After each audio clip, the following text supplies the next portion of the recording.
Good morning, मैं हूं doctor robin और आज हम बात करने वाले हैं डिमेंशिया के बारे में। वैसे तो एज के अकॉर्डिंग हमारी मेमोरी वीक होती जाती है, मगर अगर ये एक लिमिट से ज्यादा प्रभावित होने लग जाए तो हो सकता है कि पेशेंट को डिमेंशिया है। क्या होता है डिमेंशिया?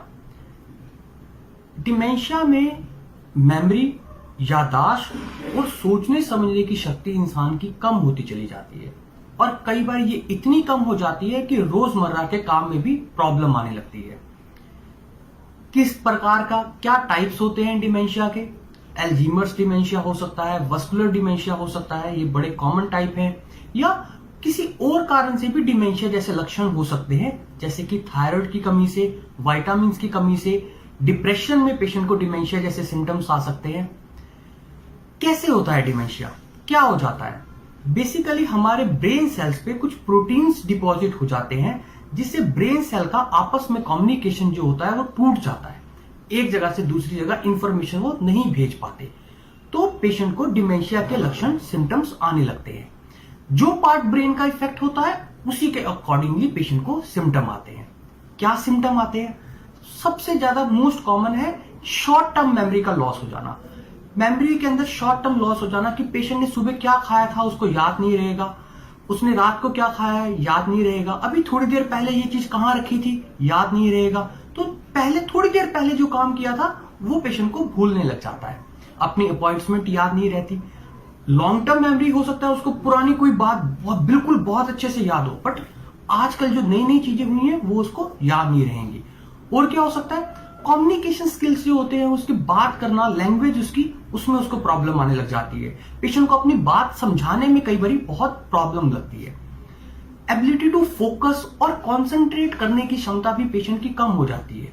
ध्यान केंद्रित पेशेंट को करने में बहुत ही मुश्किल लगती है। रीजनिंग और जजमेंट पेशेंट की प्रभावित होने लगती है। तर्क वितर्क पेशेंट नहीं कर पाता, या कोई डिसीजन लेने में पेशेंट को हमेशा प्रॉब्लम रहेगी। विजुअल परसेप्शन मतलब अपनी देखने और जो देखा है उसको समझने की क्षमता भी पेशेंट की कम हो जाती है। रास्ता भूलने लग जाता है पेशेंट, अपने घर का रास्ता जो है वो पेशेंट को मुश्किल होगा, उसको रात के समय ये दिक्कत और ज्यादा बढ़ जाती है। तो अगर किसी भी पेशेंट को ऐसे सिम्टम्स आ रहे हैं तो हमें उसको डॉक्टर को दिखाना बहुत जरूरी है।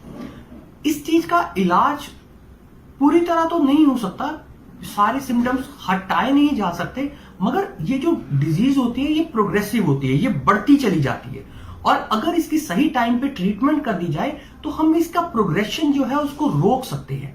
जो ये सिम्टम बढ़ने हैं ये नहीं बढ़ेंगे या बहुत धीरे बढ़ेंगे, तो पेशेंट को उससे काफी मदद हो सकती है। ट्रीटमेंट मेडिकेशन के थ्रू, ऑक्यूपेशनल थेरेपी के थ्रू, बिहेवियर थेरेपी के थ्रू पेशेंट को दी जाती है, जिससे पेशेंट को बहुत बेनिफिट होता है।